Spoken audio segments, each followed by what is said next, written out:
trying to pick between Whistler and Pemberton it's like trying to choose between your children. I mean, in both settings, you're dropped right into the middle of the Coast Range. It's one of the most spectacular mountain ranges in the world. People compare it to the Himalayas for its ruggedness and vertical relief.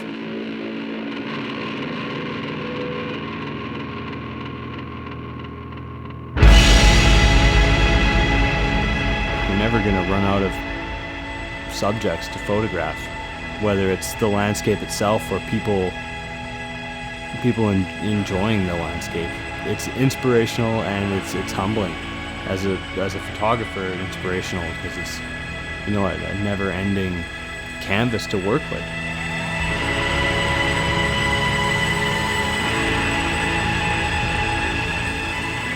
The snow this year has just been phenomenal. It's one of the snowiest years in Whistler's history, and the Duffy's just a little colder, a little drier. Here it is in April and we're still riding POWs if it's January.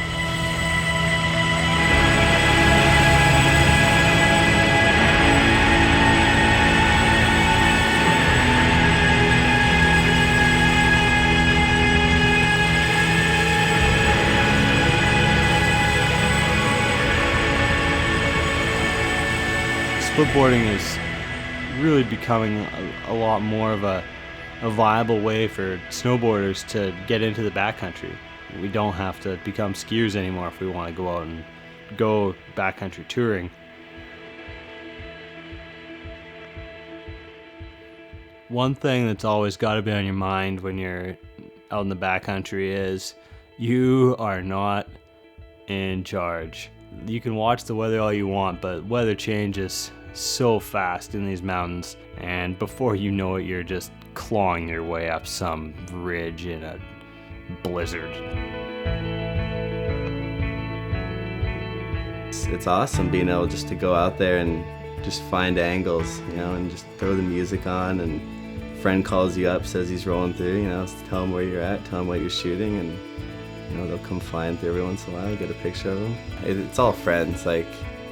I would not have got into this if it wasn't for me snowboarding with my friends all the time, and that's where it all started.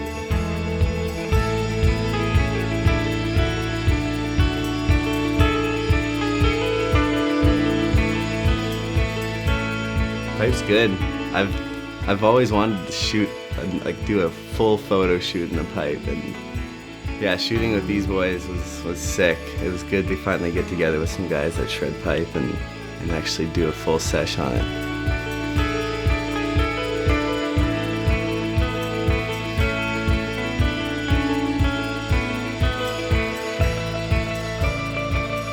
One of the coolest things about shooting in the park is that once you're done and got the banger and put the camera bag down, go rip some hit runs. When you're mobbing hit run with a bunch of homies, it's like rolling through with an army of snowboarders. It's really freaking addicting. I came here just to do a summer, story of everyone's life here. You come here thinking you're just gonna do a little bit and get back and go to the real world and become a normal person, but once you're here, it just gets you.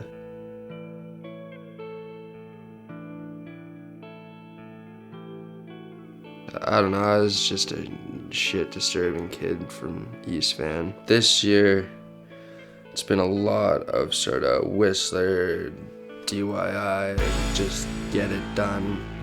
There's no trick list, there's no pressure, there's no competition. It's just you and your buddies and your backyard. Over the years, it seems that Whistler has kind of singled out certain spots that are frequented by snowboarders in the springtime, and they bring their Corey P's and their PVCs and all of that, and they just build their own parks.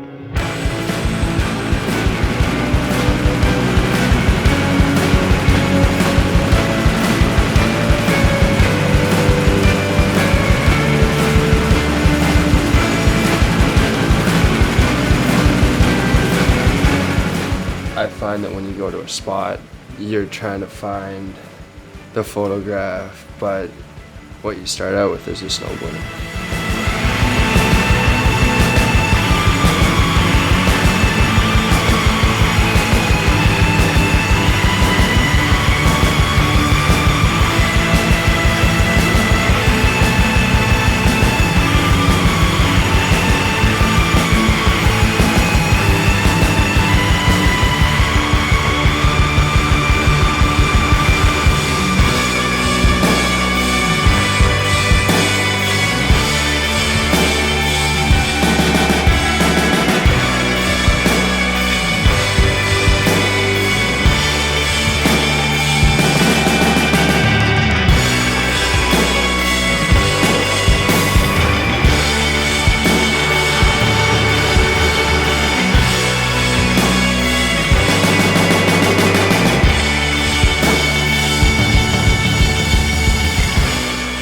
Every year you watch the videos and you pick up magazines, and the level of riding and production and the quality of the whole thing is just so huge, and you think there's no way that can get any better. And the next year you pick up the next magazine or watch the next video, and it's somehow that gets better and better every year. And so being some relatively unknown crew that's kind of trying to come up in Whistler and in the mecca of all of this that's happening around you, it's super intimidating, and it's like, how are we ever going to create a product that compares to anything that these guys are doing? It's like a larger than life sort of scenario. Come out here and it's like all of a sudden you're in the playground and everything you need is in your backyard, and so whatever you want to shoot, you can find it, and so all of a sudden your eyes open up to all these extra possibilities that you never considered before.